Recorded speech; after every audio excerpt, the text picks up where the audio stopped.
Once upon a time, a tiger was caught in a trap.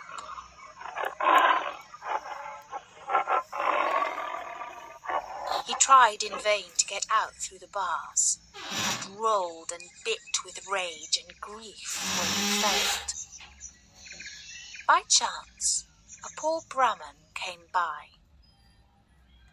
"Let me out of this cage, O Holy One!" cried the tiger. "Nay, my friend," replied the Brahman mildly. "You would probably eat me if I did."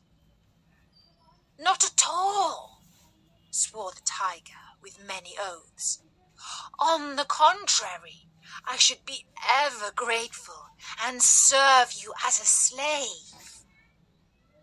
Now when the tiger sobbed and sighed and wept and swore, the good Brahman's heart softened, and at last he consented to open the door of the cage. Out popped the tiger, and seizing the poor man, cried, "What a fool you are! What is to prevent my eating you now? For after being cooped up so long, I am just terribly hungry."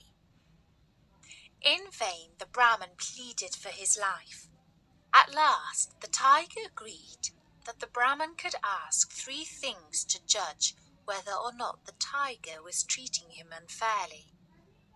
If one of them would say that he should keep his life, then the tiger would not eat him, but would let him go. So the Brahman first asked a pipal tree what it thought of the matter. But the pipal tree replied coldly, "What have you to complain about? Don't I give shade and shelter to everyone who passes by? And don't they return my kindness by tearing down my branches to feed their cattle? Don't whimper. Be a man." Then the Brahman, sad at heart, went further afield till he saw a buffalo turning the wheel of a well. But he got no better result, for it answered, "You are a fool to expect gratitude. Look at me. When I gave milk, the people fed me on cotton seed and oil cake. But now I am dry, they tie me here and give me their rubbish for food." The Brahman, still more sad, asked the road to give him its opinion.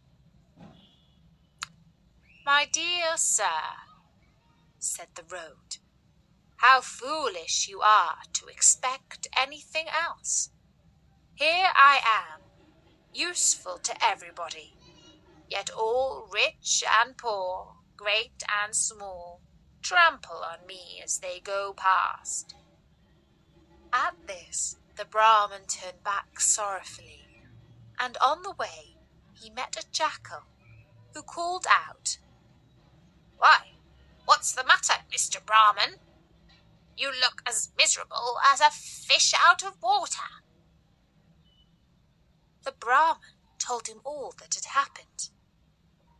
"How very confusing," said the jackal, when the recital was ended. "Would you mind telling me over again? For everything has got so mixed up." The Brahman told it over again, but the jackal shook his head in a distracted sort of way, and still could not understand. "It is very odd," said he sadly, "but it all seems to go in at one ear and out the other. I will go to the place where it all happened, and then perhaps I shall be able to give a judgment." So they returned to the cage by which the tiger was waiting for the Brahman and sharpening his teeth and claws. "You've been away a long time," growled the savage beast. "But now let us begin our dinner." "Our dinner?" thought the wretched Brahman, as his knees knocked together with fright. What a remarkable, delicate way of putting it. "Give me 5 minutes, my lord," he pleaded, "in order that I may explain matters to the jackal here, who is somewhat slow in his wits." The tiger consented, and the Brahman began the whole story over again, not missing a single detail, and spinning as long a yarn as possible. "Oh, my poor brain, my poor brain," cried the jackal, wringing its paws. "Let me see, how did it all begin? You were in the cage, and the tiger came walking by." "Pooh!" interrupted the tiger. "What a fool you are! I was in the cage." "Of course," cried the jackal, pretending to tremble with fright. "Yes, I was in the cage. No, I wasn't. Dear, where are my wits? Let me see.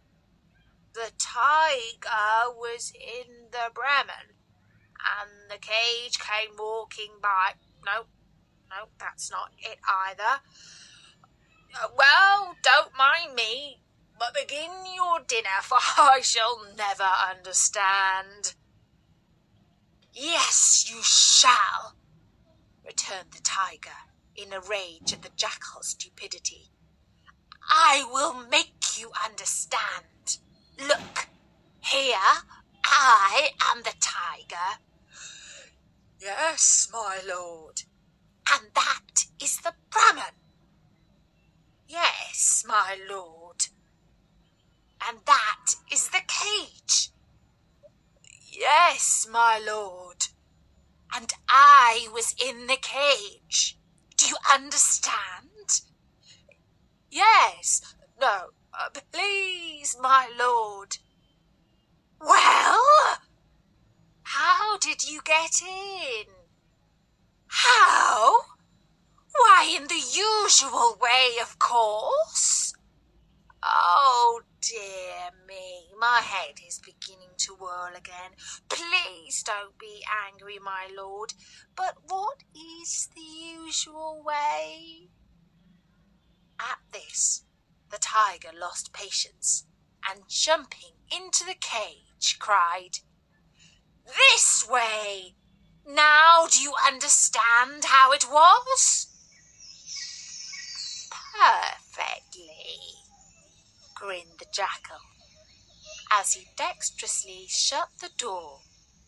"And if you will permit me to say so, I think matters will remain as they were."